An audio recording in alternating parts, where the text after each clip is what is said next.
Assalamualaikum warahmatullahi wabarakatuh. Perkenalkan, kami dari kelompok 6 yang beranggotakan 5 orang dengan saya sendiri atas nama Muhammad Abdal sebagai moderator. Kemudian rekan saya Mutia Badriana Munsi, Saya Damar Dewi. saya Nurati Ramaya Said, Saya Zulfami Syahrazad. Baik, di sini kami akan mempresentasikan hasil wawancara kami atau hasil observasi kami di sekolah SDN 028 Tamu. Itu kepada rekan saya atas nama yang berdiri, saya persilakan untuk memaparkan hasil wawancara ini. Baik, langsung saja hasil observasi saya di kelas 3 SD. Yang pertama yaitu guru menggunakan CP dan GTK dan unik disusun langsung ke dalam modul ajar tanpa dokumen ATP terpisah. Pembelajaran bahasa Indonesia menekankan penggunaan kata baca melalui kegiatan membaca, menulis, dan memperbaiki kalimat sederhana. Selanjutnya media pembelajaran yaitu kartu kata, teks pendek, dan gambar kontekstual. Dan siswanya aktif dan antusias, guru berperan sebagai pembimbing. Dan yang selanjutnya itu poin penting dari hasil observasi saya itu CP menjadi dasar arah pembelajaran. Yang kedua, PP disesuaikan dengan karakteristik siswa. Yang ketiga, pembelajaran fleksibel, kontekstual, dan menyenangkan. Baik, itu saja saya kembalikan kepada moderator. Baik, selanjutnya adalah pada fase A di kelas 1 SD.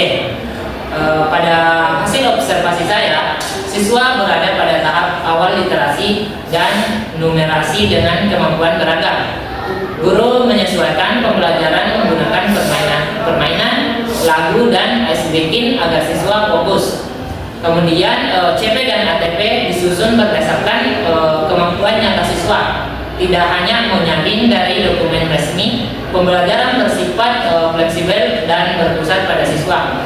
Poin pentingnya adalah diferensiasi sesuai kemampuan siswa. Yang kedua adalah kegiatan belajar dibuat menyenangkan dan kontekstual. Kemudian CP dan ATP itu disusun adaptif terhadap kondisi kelas.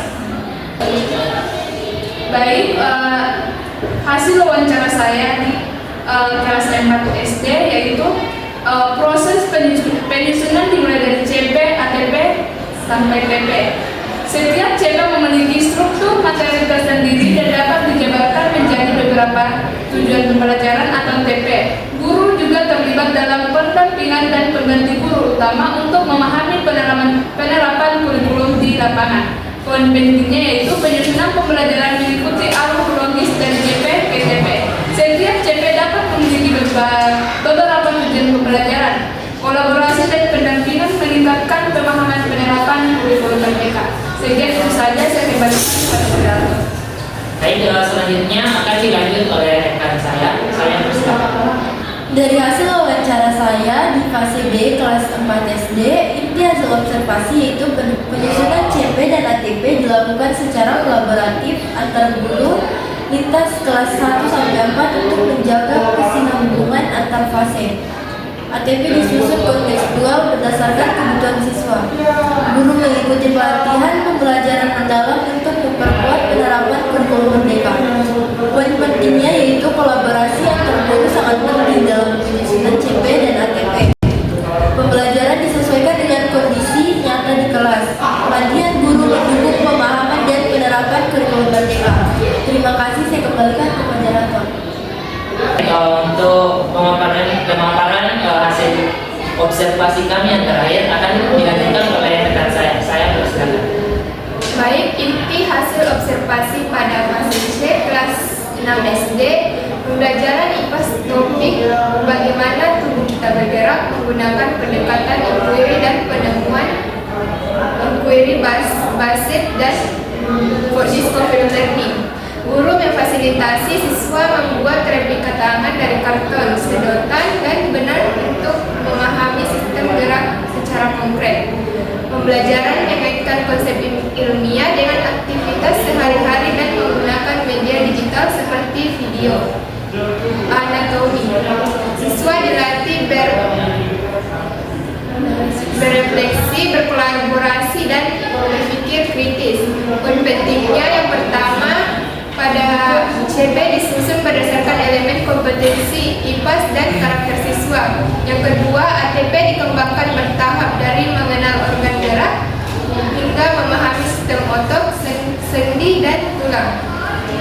Yang ketiga, tujuan pembelajaran berkaitan dengan profil belajar Pancasila, bernalar kritis, kolaboratif, dan kreatif.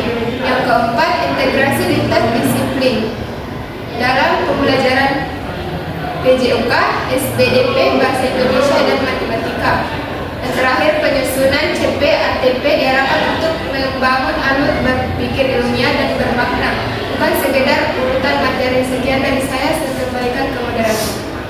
Demikianlah hasil ringkasan observasi kami. Kemudian kesimpulannya adalah dari keseluruhan fase A sampai C, CP menjadi dasar utama perencanaan dan dikembangkan menjadi ATP atau alur tujuan pembelajaran serta tujuan pembelajaran secara fleksibel. Guru menerapkan pembelajaran berpusat pada siswa, kontekstual, kolaboratif, dan kreatif.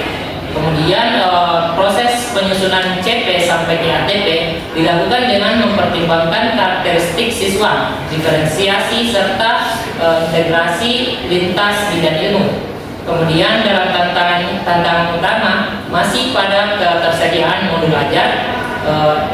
ajar yang lengkap dan pemahaman mendalam terhadap struktur kurikulum merdeka. Secara umum, guru berupaya mewujudkan pembelajaran yang bermakna, menyenangkan, dan selaras dengan profil pelajar Pancasila. Sekian presentasi dari kelompok kami. Kami akhiri dengan mengucapkan Assalamualaikum warahmatullahi wabarakatuh.